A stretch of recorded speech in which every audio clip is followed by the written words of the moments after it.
Hello and welcome to our tutorial series on processing gravity data using the DGS MATLAB applications. These tools are specifically designed to process gravity data acquired with the DGS AT1A meters. Let's first review all the files that you will need in each survey flight data folder before you begin processing. So to do this, I will open up a sample data folder. For this tutorial, I will use the sample dataset from the toolset test of March 2018. So these sample datasets will be provided by DGS. So let's go into that and let's look into the data from 4th March 2018. In here you'll notice that there are 3 files. So these are the 3 essential files that you need to make sure you have before you begin processing. So one is the DGS AT1A data file. So this is a .dat file. It contains the raw gravity measurements from the survey flight. We can open up one to take a look at it. So you'll notice that it has a series of columns with several measurements from the flight, from the survey flight. Number 2 is the Inertial Explorer position file. So this is a .txt file, so it's a text file. Inertial Explorer is an external software which will post-process the raw GPS file from the flight in differential mode, and it will also integrate the data from the onboard inertial measurement unit, the IMU, to enhance the positional accuracy. And you know that with processing gravity data, positional accuracy is really important. So we can open up one to see how it looks. So it also just has a series of data columns derived from the GPS measurements. And finally, we have the configuration file. So this file has a .ini extension. It's an ini file.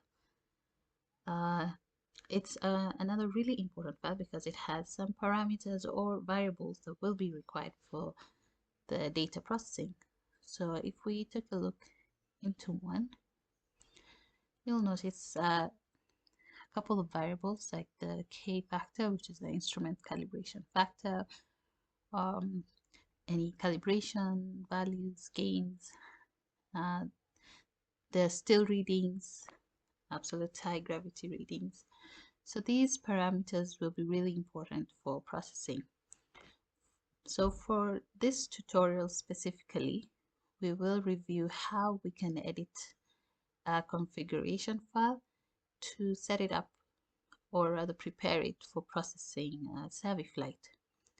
So you for any data folder, if you already have one meter processing file, you can just copy the same file into other data folders so that you can maintain the data format, and then make sure then you edit it with the parameters that are suitable for the particular flight that you are processing. So let's get into today's tutorial on how we can edit a configuration file to set it up for processing our survey flight data. So to do this, we will launch the Gravity Processing tool by double-clicking on its desktop icon, which I have right here. So here we have the Process Tool window. It mainly has 2 parts. We have the Process Log panel right here and the menu bar. So the Process Log panel here will contain a log of the various processing tasks that will be running when we're processing the gravity data. Okay, so to edit a configuration file, we'll go and click on Process on the menu bar, and from the drop-down menu, click on Edit Process Config.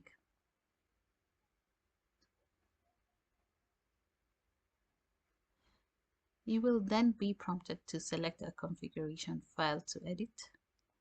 So again, I will go into our sample data folder of the toolset test from March 2018 and go into the 4th March 2018 folder and select on the configuration file, which is named as meter processing here.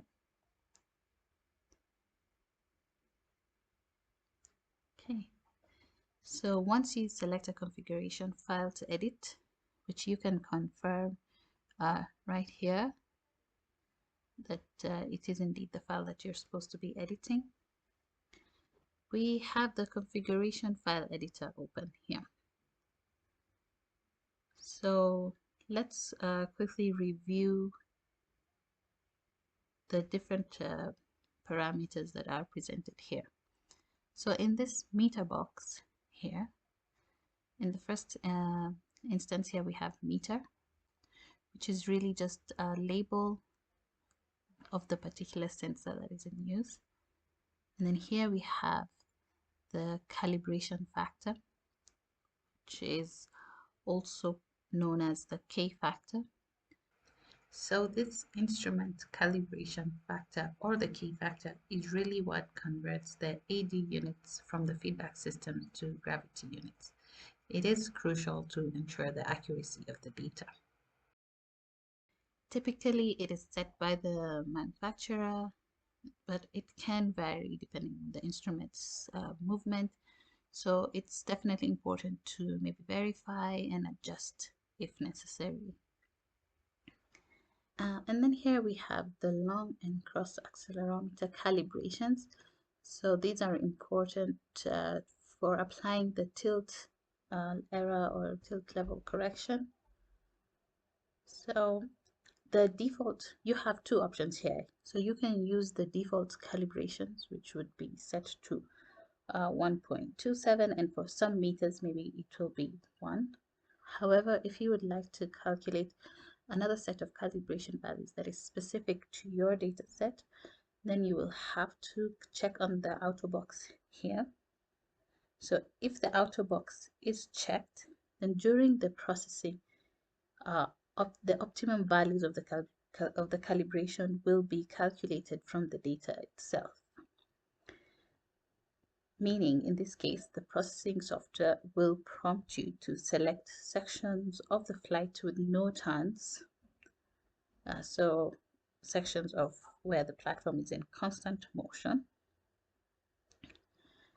which will be equivalent to 4 clicks of a mouse, meaning about two lines, which it will use to calculate another set of calibration values.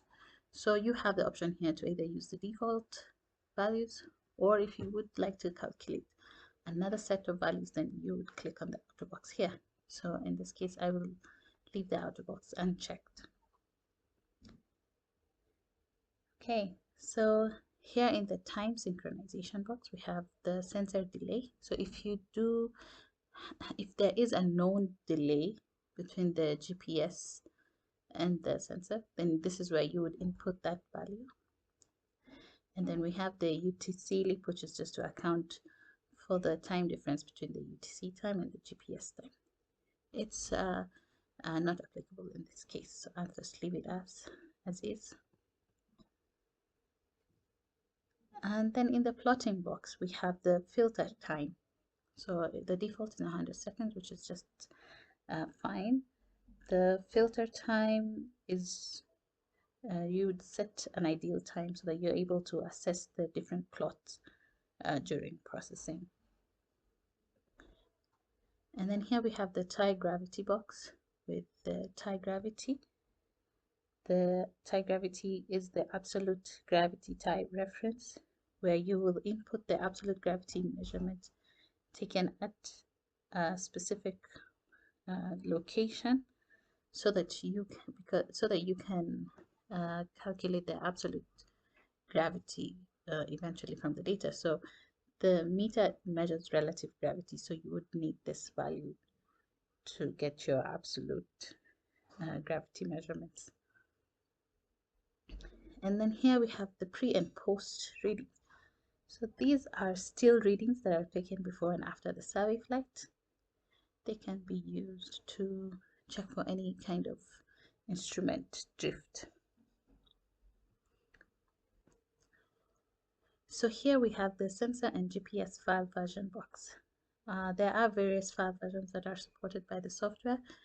I would encourage you to check the manual to confirm the file version that you have. It will vary by the different columns that you have in your data set. So for now, I will use the default file versions 0 and 0. And here we have the cross-coupling corrections box. So if you already have the cross-coupling gains, then here is where you would input them so that it is applied during processing. However, if this is your first time processing the data, you probably don't have these calibration values, so you would leave this CC correct box unchecked. So if you check the box, then the cross-coupling gains that you have input here will be applied to the data. So since we're processing this data for the first time, we will leave it unchecked. So once you have verified that all your parameters are set correctly, then you can save the configuration file by clicking on this button here, Save Config, to use this file in processing. In the next video, we will see how we can use this file to process the Gravity data. See you then.